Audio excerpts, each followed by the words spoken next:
Welcome to CNN Reader. The news we want to share with you today is inside the dramatic U.S. military raid that killed ISIS leader Baghdadi Zachary Cohen, by Zachary Cohen, CNN.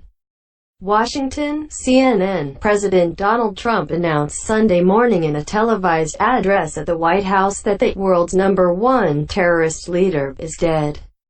ISIS leader Abu Bakr al-Baghdadi blew himself up when cornered by U.S. forces who conducted a daring, 2-hour nighttime raid on his compound in northern Syria, Trump said, providing a detailed account of the mission.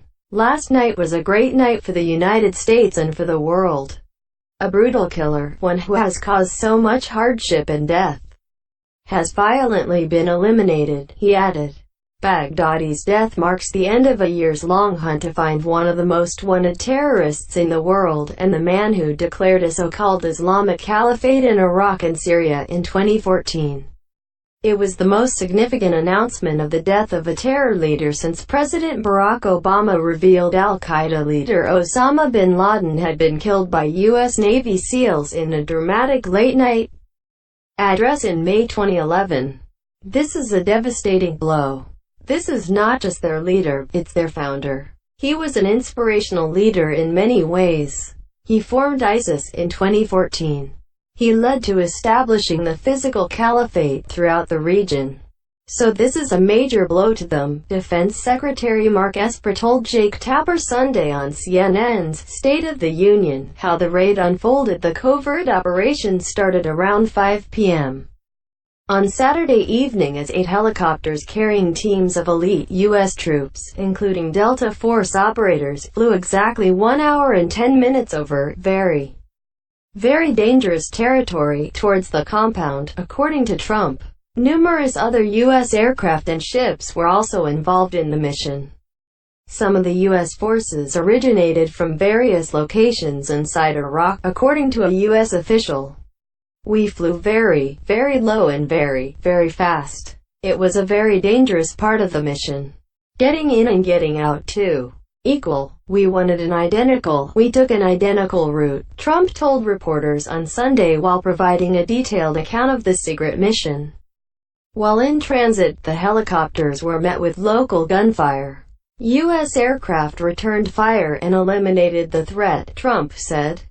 After arriving at the compound, U.S. troops breached a wall to avoid the booby-trapped entrance, and that's when all hell broke loose, the president added.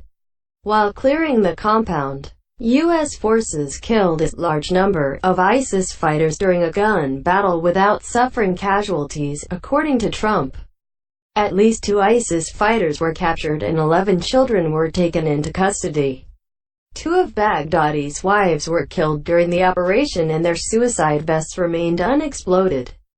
Ultimately, Baghdadi, who was also wearing a suicide vest, took refuge in a dead-end tunnel with 3 children. He reached the end of the tunnel as our dogs chased him down. He ignited his vest, killing himself and the 3 children. His body was mutilated by the blast. The tunnel had caved in on it in addition, Trump said. DNA tests that positively confirmed Baghdadi's identity began about 15 minutes after he was killed, and U.S. teams on the ground brought body parts back, sources told CNN. The president also said U.S. forces obtained highly sensitive material and information from the raid, much having to do with ISIS origins, future plans. "Things that we very much want. The raid was successful. We pulled our troops out. We had 2 minor casualties, 2 minor injuries to our soldiers, but a very successful, flawless raid," Esper told CNN's Jake Tapper Sunday. How Baghdadi was found. While the military operation took place over the course of just 2 hours Saturday night, Baghdadi had been under surveillance for a couple of weeks, Trump told reporters, adding that 2 to 3 planned missions were scrapped before the successful one was launched. Maslom Abdi, the commander-in-chief of the Kurdish forces in Syria, said in a tweet the intelligence operations that led to the U.S. military raid in Syria that killed Baghdadi began 5 months ago. The CIA ultimately located Baghdadi and shared that intelligence with the Department of Defense, sources told CNN. Trump and Vice President Mike Pence were notified about Baghdadi's possible location earlier in the week, and told Thursday that there was a high probability he was in the compound. That is when the president ordered military commanders to begin drawing up specific options, which were presented on Friday, according to Pence. "We knew a little bit about where he was going, where he was heading. We had very good information that he was going to another location. He didn't go. 2 or 3 efforts were cancelled because he decided to change his mind.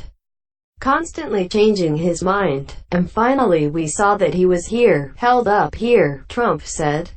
"This was one where we knew he was there.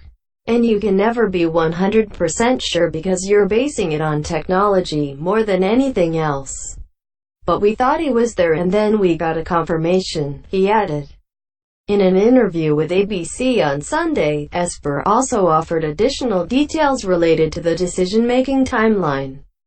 "Well, the stars started lining up some time ago, and in the past couple of week or so, the operational forces, which were one of several options available to the president, started rehearsing and practicing and doing what they would have to do on the objective," he said.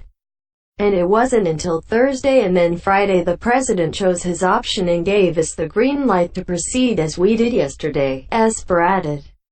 But the decision to move forward with the mission was not made until Saturday morning when the White House received actionable intelligence, Pence said. White House National Security Advisor Robert O'Brien said Sunday that the U.S. military operation was named after American Kayla Mueller, who was held hostage by ISIS and killed in 2015.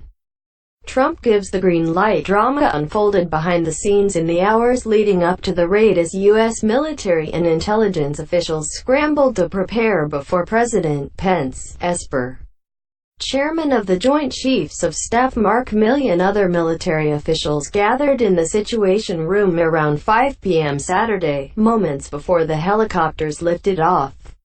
From there, Trump said he watched the raid unfold in real time, moment that was documented in an image released by the White House on Sunday showing Trump surrounded by top military officials. While the operation appears to have been led by the Pentagon, CIA Director Gina Haspel and Acting Director of National Intelligence Joe Maguire were also heavily involved throughout the process and were well aware of events as they unfolded on Saturday despite not being present in the Situation Room at the time of the raid. CNN has been told. An ODNI spokesperson said Maguire was fully aware and engaged in the planning for the operation itself. He was out of town due to a pre-arranged engagement, but watched with the CENTCOM commander. Haspel would have been monitoring from CIA headquarters and in touch with the Situation Room, similar to how former CIA Director Leon Panetta was positioned during the raid that killed al-Qaeda leader Osama bin Laden in 2011. The president thanked both Maguire and Haspel by name while answering questions from reporters on Sunday. U.S. officials kept details related to the mission close to the vest prior to the raid and didn't notify key congressional Democrats that it was taking place. The only hint that something may have occurred came in the form of a cryptic tweet from Trump at 9:23 p.m. on Saturday, when most of Washington was focused on the Baseball World Series taking place a few miles from the White House, saying, "Something big has just happened." Trump said Sunday that some foreign nations, including Russia and Turkey, were notified ahead of time that the U.S. was launching an operation, but were not told the details of the mission itself or who the target was. "Russia treated us great. They opened up. We had to fly over certain Russia-held areas. Russia was great. Iraq was excellent. We really had great cooperation," the president told reporters Sunday. "Turkey, we dealt with them. They knew we were going in. We flew over some territory. They were terrific. No problem," he added. CNN's Ryan Brown, Alex Marquardt, Barbara Starr and Megan Vasquez contributed reporting. Thanks for watching. Don't forget to like the video. And don't forget to subscribe.